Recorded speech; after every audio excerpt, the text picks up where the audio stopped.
Lesson on modal voicings and ideas. This lesson follows on from the lesson in the Advanced Jazz Piano book, where I talk about the so what voicings and how you can apply it to modal jazz. Most of the stuff that's in the Advanced Jazz Piano book is diatonic and useful, but I think what I'm going to show you now is even more useful. So I'm going to start off with the so what voicing. Just to remind you, the so what voicing is made up of fourths. Those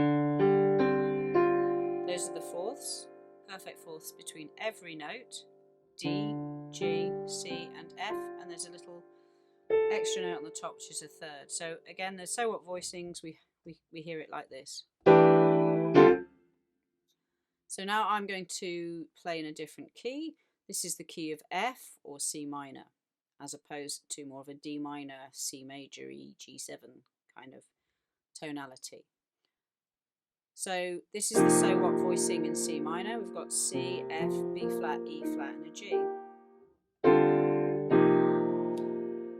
And I'm going to play some voicings that go in a certain pattern. So the left hand is going to have the root notes, which is C, D, E flat, G, A.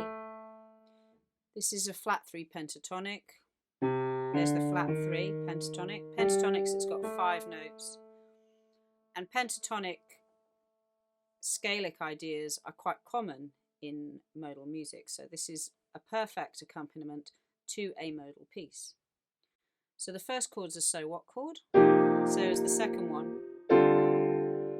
The third one actually has more of a shape of like a 13th chord. I put it as F7 on the music, but you've got, if you think of F as being the root, you've got the E flat, which is the 7th, A is the 3rd, D is the 13th, G is the 9th, and C is the 5th. So that isn't technically fourths all the way, although, as in some of the other sequences, you've got a augmented fourth, and then after that they're all fourths. So they're kind of all fourths away except for this interval, which is slightly different.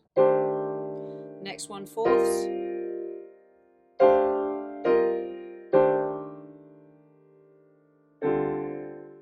So again, that follows that bass movement.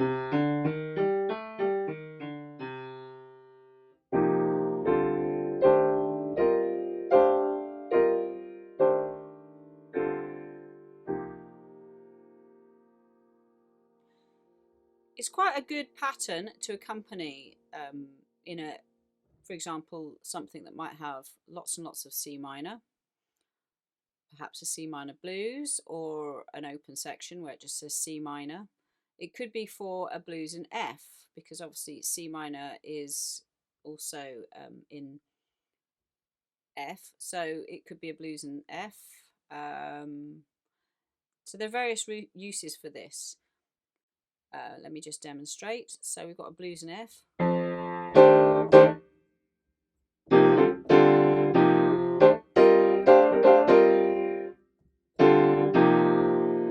that's the groove on F. If it's an open F thing, then obviously that's really good to use. In the next line and the subsequent systems after that on this sheet, I looked at what McCoy Tyner was playing on Joe Henderson's In and Out. And again, it's full of these so what voicings, lots of fourths. If you're familiar with McCoy Tyner, this will sound like something you've heard before. So he quite often will play the root and maybe the 5th, and then a chord which sometimes people call it Quartal harmony, which has the root, the 4th, and a 4th above that. Or if from the root it's the 7th.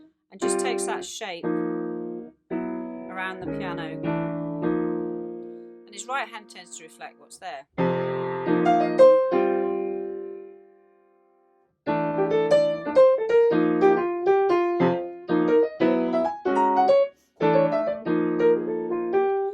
I just improvised that, but you get the idea. So I could have just mirrored the left hand, but it sounds a bit weird.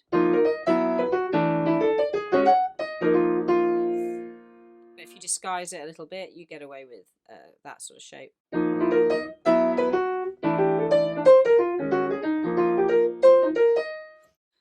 So the idea is that you can go anywhere as long as you come back to your key center, and this key center is F, and it's more of an F minor-y type of tonality.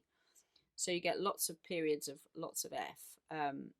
So I'm going to play the in and out McCoy Tyner ideas. So one here. And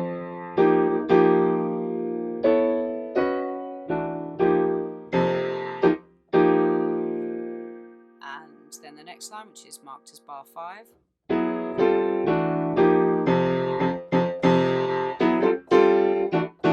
So just played that a couple of times with different rhythms. The next one.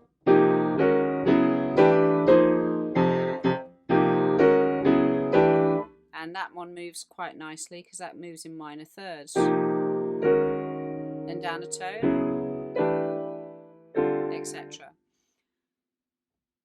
The next line, this is bar 8, has a little descending pattern. And the final one's a little bit different. So you can explore lots of areas on your own, as long as you keep coming back to the key center. I'm going to just do a little bit of improvising with some of those ideas.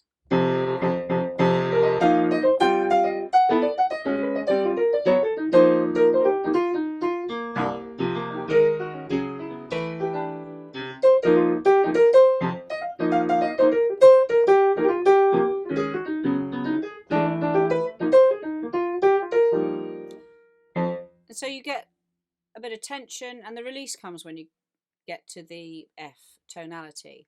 So that's just another way that you can explore the modal voicings and ideas.